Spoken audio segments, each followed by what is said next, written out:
Hello friends, welcome to Sushmita cooking and tips. ఇవాళ recipe వచ్చేసి నేను ఒక కొత్త రెసిపీని అయితే మీకు పరిచయం చేయబోతున్నానండి. క్యారెట్ లడ్డు అనమాట. మీకు థంబ్నైల్ చూసుంటారు. ఈ లడ్డు చేసుకోవడం చాలా ఈజీ అండి, చాలా హెల్తీ కూడా అనమాట. ఎందుకంటే ఇక్కడ నేను బెల్లంతో తయారు చేస్తున్నాను. ఇది తయారు చేయడం కూడా చాలా సింపుల్ అండి. చాలామంది పిల్లలు క్యారెట్ తినము అని చెప్పేసి మారం చేస్తుంటారు కదా, అలాంటి పిల్లలకి చాలా ఈజీగా ఇలా స్వీట్ లాగా చేసి పెట్టారంటే తెలియకుండానే తినేస్తారు, అంత బాగుంటుంది. అలాగే మన పిల్లలకి మనం చక్కని పోషకాహారం ఇచ్చిన వాళ్ళం కూడా అవుతామన్నమాట. అలాగే మీరు ఫస్ట్ మన వీడియోస్ చూస్తున్నట్లయితే తప్పకుండా మన ఛానల్ని సబ్స్క్రైబ్ చేయండి. అలాగే మీకు ఈ రెసిపీ నచ్చినట్లయితే లైక్ చేయండి, షేర్ చేయండి. ఇప్పుడు ఎలా చేసుకోవాలో చూసేద్దాము. ఇక్కడ వచ్చేసి మీడియం సైజ్ క్యారెట్స్ నేను ఒక 6 తీసుకున్నానండి. అలాగే వీటిని మంచిగా వాష్ చేసేసి చివరలని కట్ చేసుకోవాలన్నమాట. ఇలా కింది వైపు రూట్ ఉంటుంది కదా, ఇది కట్ చేసుకోవాలి. పై వైపున ఈ తొడిమ కూడా కట్ చేసుకోవాలి.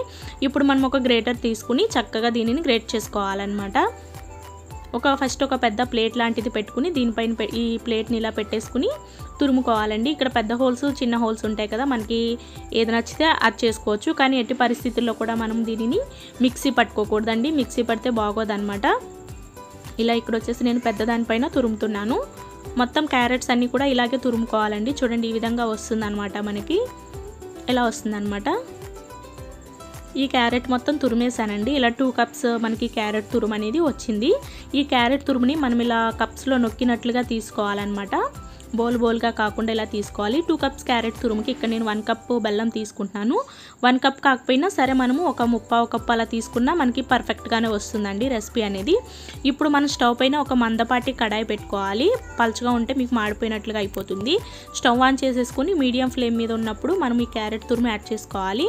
క్యారెట్ తురుము అలాగే బెల్లం కూడా యాడ్ చేసుకోవాలండి. వీటన్నిటిని యాడ్ చేసిన తర్వాత మంచిగా మిక్స్ చేసేయాలి. మనం ఎక్స్ట్రా ఇంగ్రీడియంట్స్ అంటూ ఏమీ యాడ్ చేయాల్సిన అవసరం ఏం లేదండి. ఇప్పుడే ఇది మనకి రెడీ అయిన తర్వాత మనము ఇక్కడ నేను నువ్వులు అలాగే కొద్దిగా జీడిపప్పు పలుకులు అనేది యాడ్ చేస్తున్నాను అనమాట.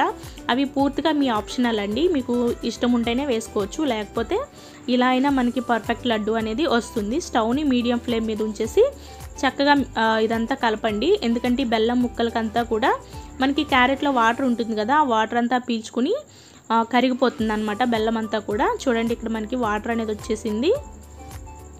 ఇదంతా మనకి క్యారెట్లో ఉన్న వాటర్ అండి. బెల్లం వేసేసరికి కరిగిందనమాట చక్కగాను. ఈ వాటర్ అంతా చక్కగా ఇంకిపోయే వరకు మనం ఇలా మీడియం ఫ్లేమ్ మీద కలుపుతూ ఉండాలి. హై ఫ్లేమ్ మీద అయినా కలుపుకోవచ్చు, కాకపోతే మనం దగ్గరే ఉండి చేసుకుంటూ ఉండాలి. చూడండి, ఇప్పుడు మనకి వాటర్ అనేది కొంచెం తగ్గింది కదా. అలాగే ఈ రెసిపీ తయారవడానికి మనకి ఒక 15 మినిట్స్ వరకు స్టవ్ పైన టైం అయితే పడుతుందండి. ఇలా కలుపుతూనే ఉండండి, మాడిపోకుండా కలర్ అనేది బాగుంటుంది అనమాట. మీకు ఇది రెడీ అయింది అని తెలియడానికి మీరు కాస్త ఈ మిశ్రమాన్ని తీసుకుని ఇలా బాల్ లాగా చేసుకుంటే మీకు తెలిసిపోతుంది అనమాట. ఇలా అంటే చక్కగా ఇది లడ్డు చుట్టుకోవడానికి వీలుగా వస్తుంది, ఇలా బాల్ లాగా వస్తుంది అనమాట. ఇలా వస్తే మీకు ఇది రెడీ అయినట్టు అని అర్థం అనమాట. చూడండి, చక్కగా మనకి బాల్ సైజ్ అనేది వచ్చేసింది. ఇప్పుడు ఇది మనకి కరెక్ట్గా రెడీ అయిందండి. ఇప్పుడు ఇందులో వచ్చేసి నువ్వులు యాడ్ చేసుకోవాలి. నువ్వులు అనేది పూర్తిగా మీ ఆప్షనల్ అనమాట. ఇక్కడ వచ్చేసి నేను ఒక 3 టీ స్పూన్లు యాడ్ చేసుకుంటున్నాను. మీరు ఎక్కువ తినేవాళ్ళైతే ఇంకా ఎక్కువ కూడా యాడ్ చేసుకోవచ్చు, ఇబ్బంది ఏం లేదు. అలాగే కొన్ని జీడిపప్పు పలుకులు కూడా యాడ్ చేసుకుంటున్నానండి, టేస్ట్ బాగుంటుందని చెప్పేసి. ఈ నువ్వులు వాడడం వల్ల మనకి పిల్లలకి పెద్దలకి అందరికీ హెల్త్కి మంచిది కాబట్టి ఇక్కడ నేను నువ్వులు వాడుతున్నాను అనమాట. మీరు కరెక్ట్గా వేయాలని అయితే ఏం లేదు. అలాగే మీకు ఇష్టం ఉంటే ఒక 2 టీ స్పూన్ల నెయ్యి కూడా యాడ్ చేసుకోవచ్చు అనమాట. నేను ఇక్కడ నెయ్యి కూడా యూజ్ చేయట్లేదు. ఫైనల్గా మనకి ఇదైతే రెడీ అయిపోయిందండి. ఇవన్నీ యాడ్ చేసిన తర్వాత స్టవ్ ఆఫ్ చేసేసుకోండి. ఇప్పుడు మనం వీటిని ఒక 2-3 నిమిషాలు చల్లారిన తర్వాత లడ్డూలాగా చుట్టుకుంటే మనకి లడ్డూలు అనేటివి రెడీ అయిపోతాయి. ఇవి కాస్త చల్లారిందండి. ఇప్పుడు చేతికి కాస్త ఆయిల్ రాసుకోవాలి, లేదంటే చేతికి అతుక్కున్నట్లుగా అవుతుందన్నమాట. ఇప్పుడు దీనిని మనము లడ్డూల్లాగా చుట్టుకోవాలి, ఈ విధంగా వీడియోలో చూపిస్తున్న విధంగా. ఇది వచ్చేసి ఒక చిన్న నిమ్మకాయ సైజ్ అంతా తీసుకుంటే సరిపోతుందండి. పెద్దగా చేసిన పిల్లలు తినలేరు కాబట్టి. ఇప్పుడు వచ్చేసి నేను కొంచెం డెకరేషన్ చూడడానికి బాగుంటుందని చెప్పేసి జీడిపప్పు పలుకు ఇలా డెకరేషన్కి పెడుతున్నాను. పెట్టేసిన తర్వాత కూడా ఇలా పెట్టేసేయండి. జీడిపప్పు పలుకు కూడా మనకి ఊడిపోకుండా చక్కగా అతుక్కుంటుంది, ఎందుకంటే బెల్లం పాకం కాబట్టి. ఇలాగే మొత్తం అన్నీ కూడా మనం రెడీ చేసేసుకోవాలి.